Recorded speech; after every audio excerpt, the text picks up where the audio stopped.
Shalom, sahabat pendidikan Kristen. Kita berjumpa kembali dalam renungan Kristen yang khusus membahas tentang filsafat pendidikan Kristen, value dalam kehidupan kekristenan, kemudian juga bagaimana prakteknya dalam kehidupan sehari-hari.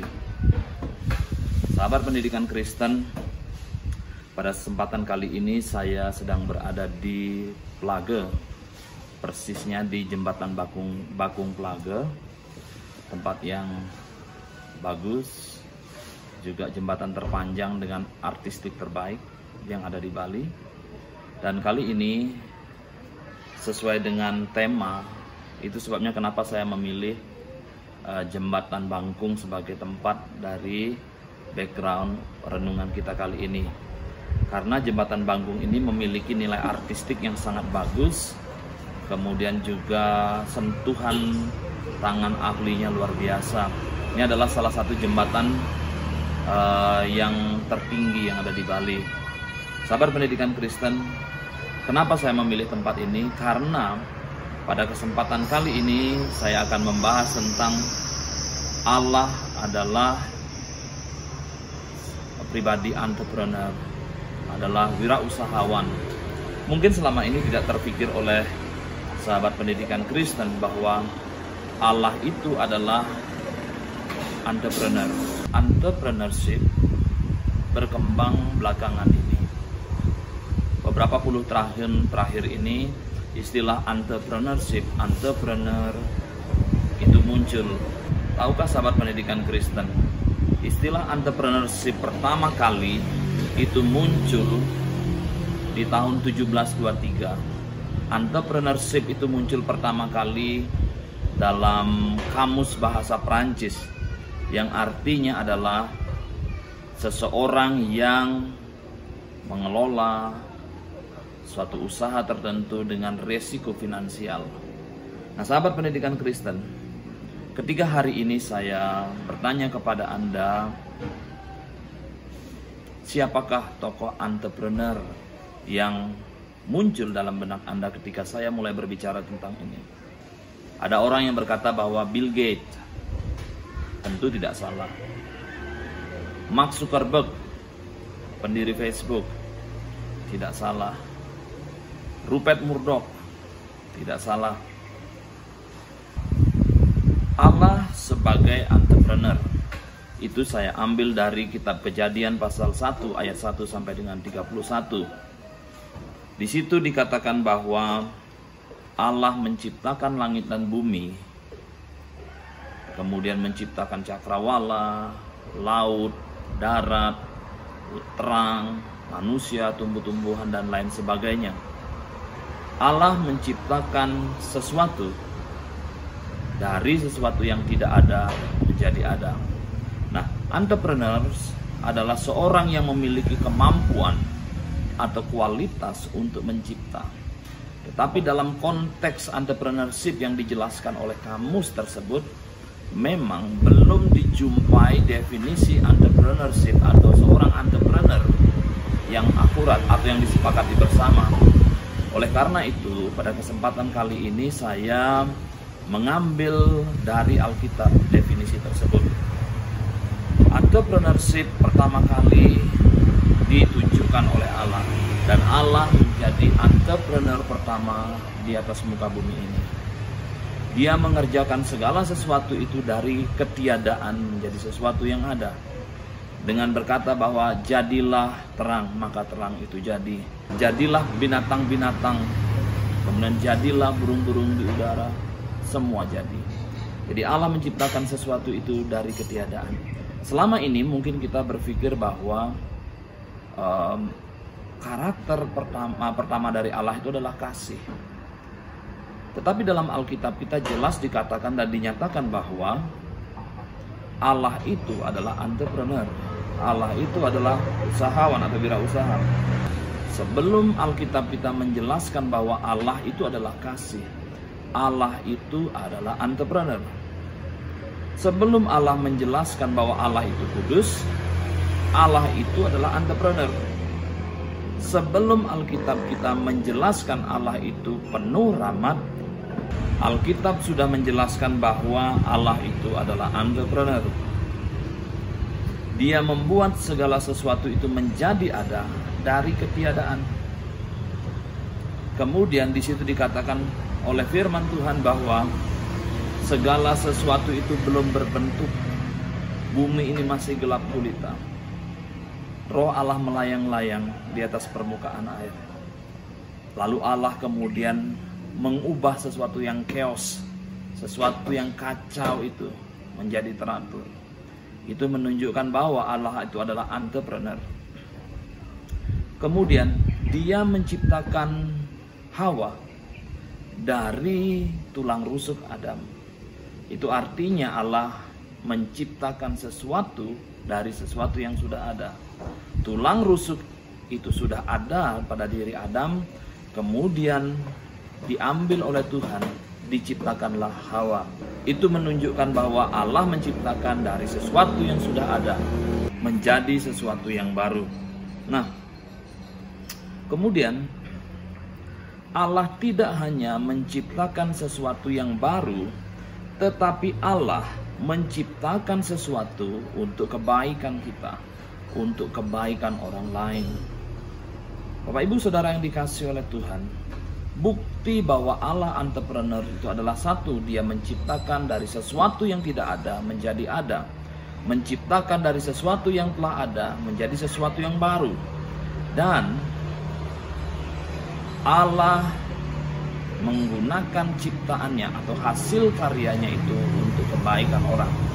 Dari kitab Kejadian pasal 1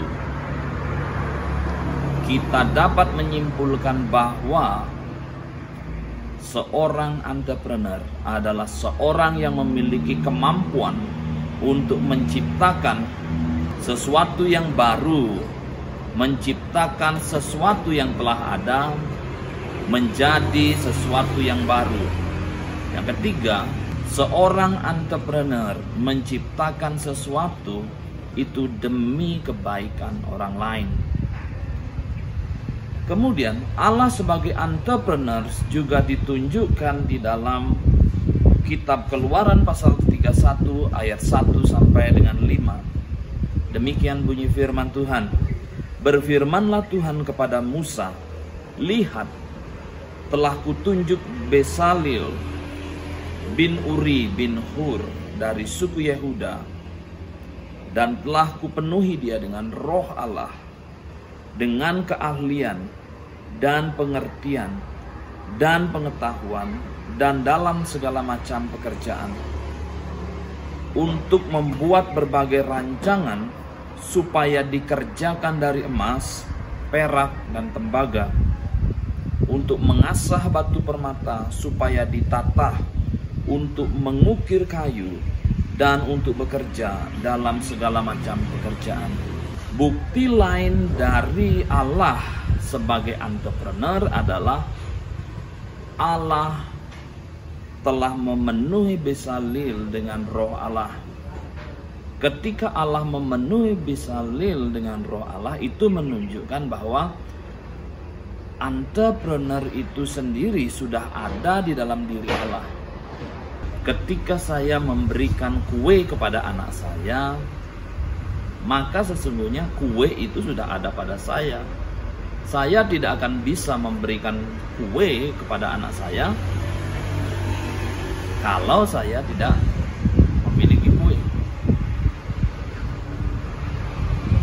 Ketika saya memberi anak saya uang, uang itu sudah ada pada saya. Demikian juga dengan Allah. Ketika Allah berkata bahwa telah kupenuhi Besalil dengan roh Allah, dengan keahlian, pengertian dan pengetahuan, maka sesungguhnya pada diri Allah ada keahlian, pada diri Allah ada pengetahuan dalam segala macam pekerjaan. Pada diri Allah juga terdapat rancangan supaya dikerjakan emas itu dan segala macam. Itu membuktikan bahwa Allah itulah sumber dari keahlian. Allah itu adalah sumber pengetahuan tentang entrepreneurship. Allah sendiri adalah entrepreneur. Sahabat pendidikan Kristen, ketika hari ini engkau kekurangan keahlian untuk menjadi seorang entrepreneur, Anda sedang membutuhkan pengetahuan dari Tuhan. Anda perlu meminta kepada Dia roh yang sama, roh yang diberikan kepada Bezalel, kepada Anda, untuk Anda menjadi ahli, untuk menjadi seorang wirausahawan. Bapak Ibu Saudara yang dikasihi oleh Tuhan, hal ketiga yang menunjukkan bahwa Allah itu adalah entrepreneur dapat kita jumpai di dalam Markus pasal yang ke-6 ayat yang ketiga. Bukankah ia tukang kayu anak Maria, saudara Yakobus, Yoses, Yudas dan Simon? Dan bukankah saudara-saudaranya yang perempuan ada bersama kita? Lalu mereka kecewa dan menolak dia. Bapak Ibu Saudara yang dikasihi oleh Tuhan, kalau kita cermati di dalam Alkitab menjelaskan dengan detail bagaimana perjalanan pelayanan Yesus. Tetapi Alkitab tidak menjelaskan secara mendetail setelah usia 12 tahun sampai dengan 30 tahun tentang Yesus. Satu-satunya informasi yang dapat kita jumpai di Alkitab adalah ia seorang tukang kayu. Bapak Ibu Saudara yang dikasihi oleh Tuhan,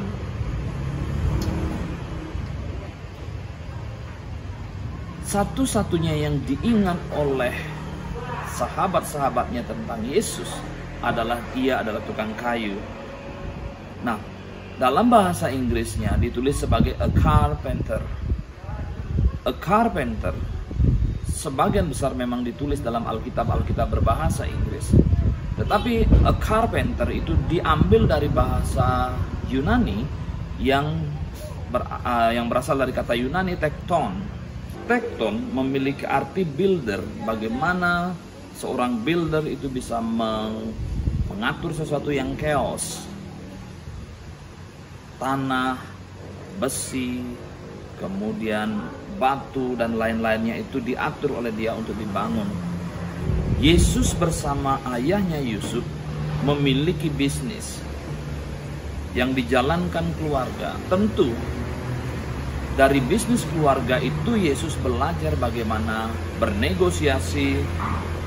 Yesus belajar melakukan penawaran. Yesus belajar mengamankan persediaan, menyelesaikan proyek, dan berkontribusi dalam biaya hidup keluarga. Nah, pertanyaannya adalah kenapa Yesus tidak dilahirkan dari keluarga imamat yang rajani? Justru Yesus dilahirkan dari keluarga usahawan kecil, pemilik bisnis kecil. Ini adalah salah satu sinyal bahwa Allah kita adalah memang Allah entrepreneur.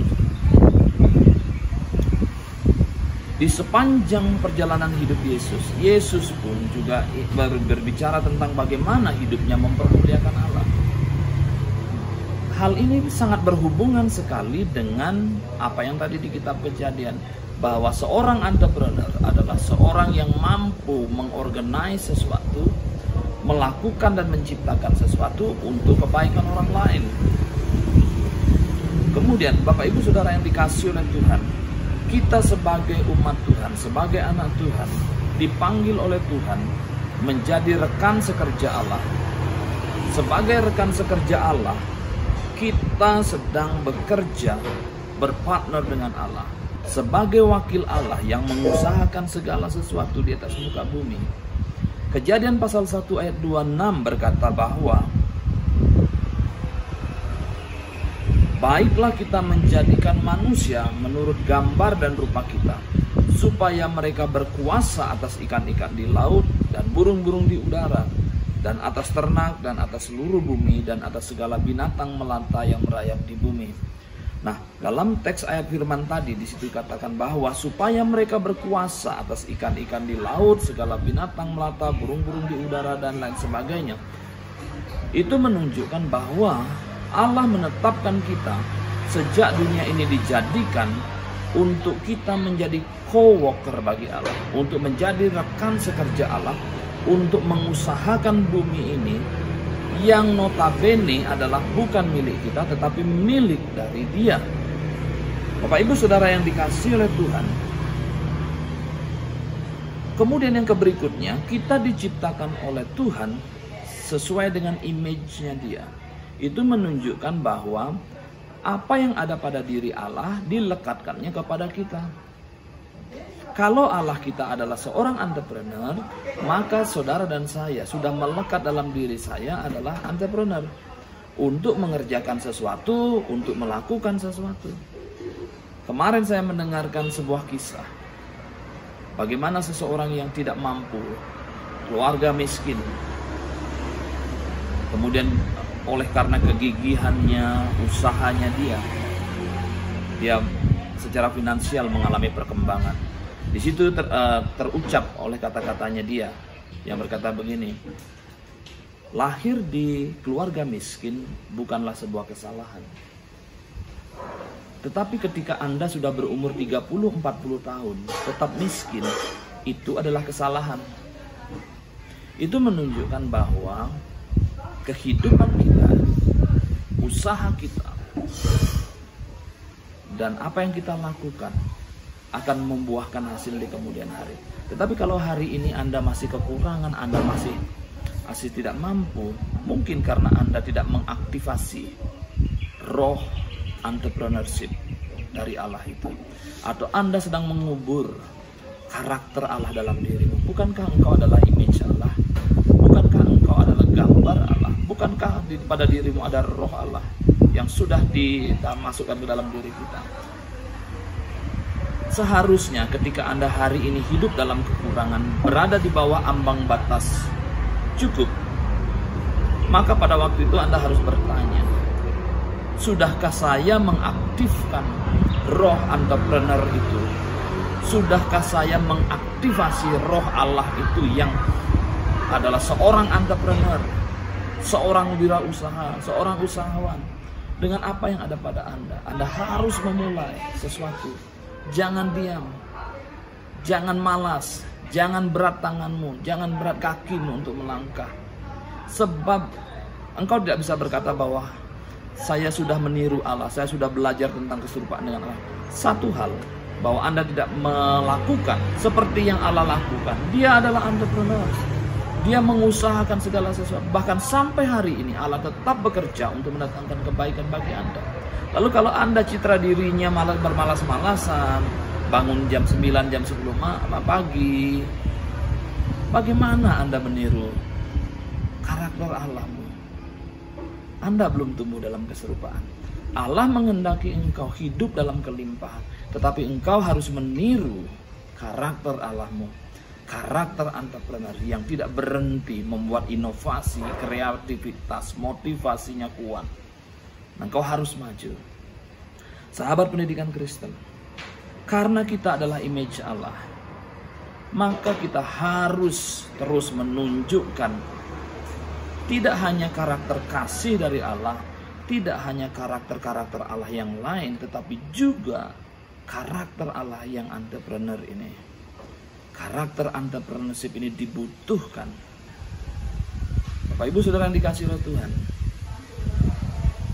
Pak Ciputra pernah berkata bahwa dibutuhkan setidaknya 3% dari seluruh populasi yang ada di Indonesia untuk membuat negeri ini makmur. Dibutuhkan 3% entrepreneur untuk makmur Indonesia ini.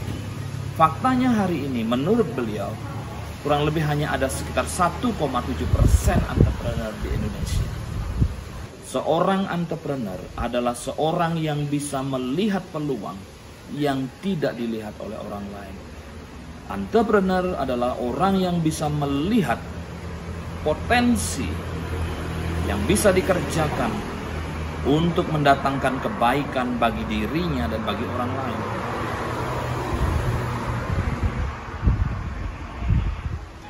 Jika hari ini engkau bangun aja jam 10 pagi, maka ide-idemu, peluangmu sudah diambil oleh orang lain. Bagaimana engkau bisa bersaing sebagai seorang entrepreneur? Engkau harus bangun dari ketiduranmu itu. Bapak Ibu Saudara yang dikasihi oleh Tuhan, dari uraian yang sudah saya sampaikan tadi, kita dapat menyimpulkan bahwa seorang entrepreneur menurut pandangan Alkitab adalah seorang yang memiliki kemampuan untuk mencipta. Seorang entrepreneur adalah seorang yang memiliki kemampuan untuk mencipta dari sesuatu yang tidak ada menjadi ada. Dari sesuatu yang sudah ada menjadi sesuatu yang baru. Kemudian karakter yang ketiga dari seorang entrepreneur adalah mengerjakan sesuatu, menciptakan sesuatu untuk kebaikan orang lain. Apakah kriteria ini sudah ada pada dirimu? Kalau hari ini kau sudah memiliki kreativitas, inovasi, apakah ini semua sudah ada padamu? Engkau adalah image Allah. Engkau adalah cerminan tentang Allah. Sebagai Allah yang menciptakan. Pekerjaan kita dan tindakan kita adalah bentuk penyembahan kepada Allah. Kamus Cambridge mendefinisikan penyembahan sebagai memiliki atau menunjukkan perasaan yang kuat untuk menghormati dan mengagumi Tuhan. Kalau kita lihat di sepanjang Alkitab, bentuk perintah Allah, memuliakan Allah, itu adalah usahakanlah taman itu. Artinya bahwa Allah menetapkan kita untuk menyembah Dia dengan segala usaha dan pekerjaan kita. Tidak ada perbedaan antara sekuler dan yang rohani. Ketika hari ini engkau diutus ke marketplace, Anda diutus oleh Tuhan untuk menjadi penyembah-penyembah Dia yang melakukan sesuatu bagi hormat kemuliaan namanya. Bapak Ibu Saudara yang dikasihi oleh Tuhan, Adam ketika dia di taman itu diperintahkan oleh Allah untuk merawat taman itu. Itu artinya kalau hari ini Anda sedang ada di marketplace, Anda harus mengusahakan marketplace itu supaya nama Tuhan dipermuliakan di situ. Bapak Ibu Saudara yang dikasihi oleh Tuhan, menjadi wirausahawan adalah meniru sifat Allah, meniru karakter Allah. Wirausahawan itu adalah berani mengambil resiko, menciptakan sesuatu yang baru untuk orang lain.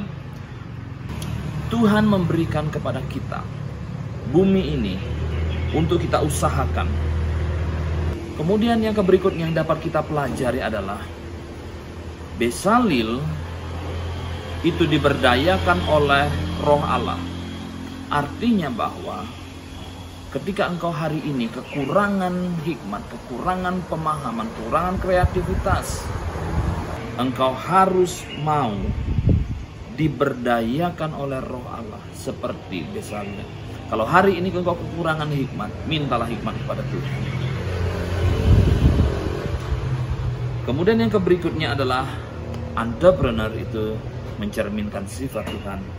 Bapak Ibu Saudara yang dikasihi oleh Tuhan, kiranya renungan kali ini akan meneguhkan dan menguatkan kita untuk semakin terus berusaha dan terus berusaha dan terus berusaha menciptakan sesuatu yang baru, menginovasikan sesuatu yang baru. Karena memang itu adalah karakter pertama yang ditampilkan oleh Alkitab kita tentang siapa Allah kita. Tuhan memberkati kita semua.